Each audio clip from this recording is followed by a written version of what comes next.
Hello students, welcome back to my channel. ఈరోజు student mobs అనేటువంటి lesson యొక్క సమ్మరీని మనం తెలుసుకుందాం. ఈ యొక్క స్టూడెంట్ మాబ్స్ అనేటువంటి లెసన్ని ప్రీస్లీ గారు రాశారనమాట. సో అందులో ఆయన ఏం చెప్పారు అంటే, టీవీలో చూసి యవనస్తులు ఇలా చేశారు అలా చేశారు అని చెప్పి మనం టీవీలో చూస్తూ ఉన్నాం అనుకోండి. బస్సులు కాలుస్తూ ఉంటారు, వస్తున్న వాళ్ళని కొడతా ఉంటారు, కాల్ చేస్తూ ఉంటారు.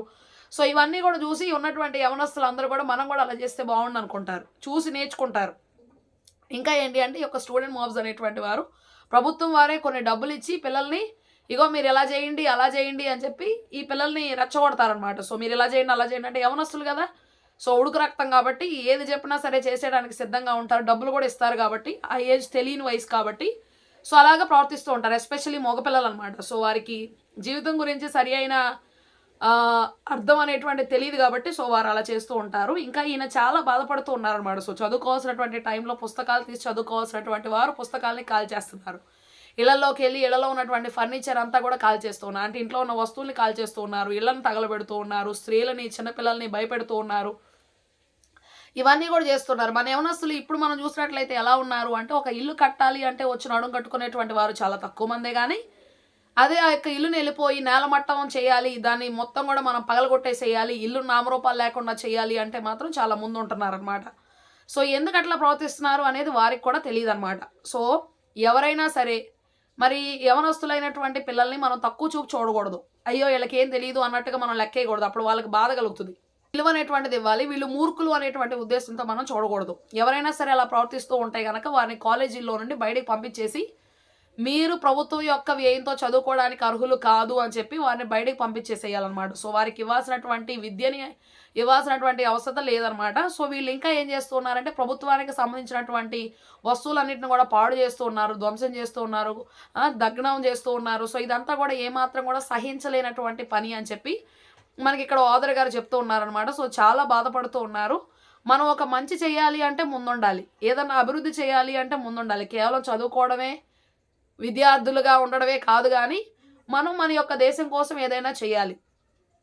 అంతేగాని రాజకీయ పార్టీల్లోకి వెళ్ళిపోయి మనం కూడా ఎందుకు నవ్వుతామో కూడా తెలియదు, ముఖం అంతా కూడా ఇంత బాగా పెట్టుకొని గట్టిగా నవ్వుతూ, సో అవన్నీ కూడా చేయాల్సినటువంటి పనులు కాదు. గట్టిగా అరుపులు అరుస్తూ, కేకలు వేస్తూ, రాళ్ళు విసరడం, ఇల్లులు పగలగొట్టడం, సో ఇవన్నీ కూడా మనం చేయకూడదు అని చెప్పి చెప్తూ ఉన్నారనమాట. ఈ యొక్క స్టూడెంట్ మాబ్స్ అనేటువంటిది అసలు ఏమాత్రం కూడా వీళ్ళు మంచి పని చేయడానికి ముందుకు రావాలి, కానీ చెడ్డ పనులు చేయడానికి ఏమాత్రం ఎప్పుడు కూడా ముందుకు రాకూడదు అని చెప్పి చెప్తూ ఉన్నారనమాట. సో ఇంకా బాగా చదువుకొని మంచి భవిష్యత్తులు కలిగి ఉండాలి, కానీ ఇలాంటి చెడ్డ పనుల్లో ఉండకూడదు అని చెప్పి చెప్తూ ఉన్నారు. తల్లిదండ్రులు వారికి అవసరమైనటువంటి ముఖ్య అవసరాలను కూడా పక్కన పెట్టేసి, అంటే ఆహారము, బట్టలు, సో ఇలాంటి వాటిని కూడా వారు త్యాగం చేసి వారి యొక్క బిడ్డలు బాగా చదువుకోవాలి, వారికి మంచి భవిష్యత్తు రావాలి అని చెప్పి కోరుకుంటూ వారికి అవసరమైనవి కూడా పక్కన పెట్టేసి పిల్లలకి అన్నీ చక్కగా అందుతున్నాయా లేదా, వారు బాగా చదువుకుంటున్నారా లేదా అనేటువంటి చూస్తున్నారు. కాబట్టి తల్లిదండ్రులు అంత త్యాగం చేసి చదివిస్తున్నప్పుడు ఈ యొక్క పిల్లలు, విద్యార్థులు ఎవరైతే ఉన్నారో వారు బాధ్యతా సహితంగా కుటుంబానికి మేలు కలిగేటువంటి విధంగా కష్టపడి చదువుకొని మంచి ఉద్యోగాన్ని సంపాదించుకొని అభివృద్ధి చెందాలి. కానీ సో ఇవన్నీ కూడా చేయడానికి ముందుకు రాకూడదు. ఏదైనా పాడు చేయడానికి ముందు ఉంటున్నారు.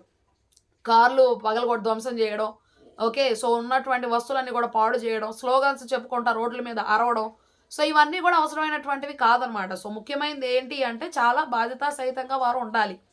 అట్లాగే చట్టాన్ని, న్యాయాన్ని చక్కగా వారు దాని ప్రకారంగా, దానికి అనుగుణంగా వారు జీవించాలి. అంతేగాని చట్టానికి వ్యతిరేకంగా జీవించడానికి ఎలాంటి అవకాశం వారికి లేదు.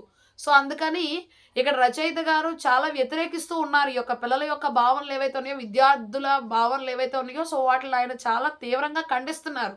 సో ఆ ప్రవర్తన అనేటువంటిది ఏమాత్రం కూడా మంచిది కాదు అని చెప్తూ ఉన్నారు. సో ఇలా చేయడం వల్ల వాళ్ళకి అభివృద్ధి ఏమీ లేదు, కానీ అంతా కూడా నష్టమే అని చెప్పి ఆయన చాలా బాధపడుతూ ఉన్నారు.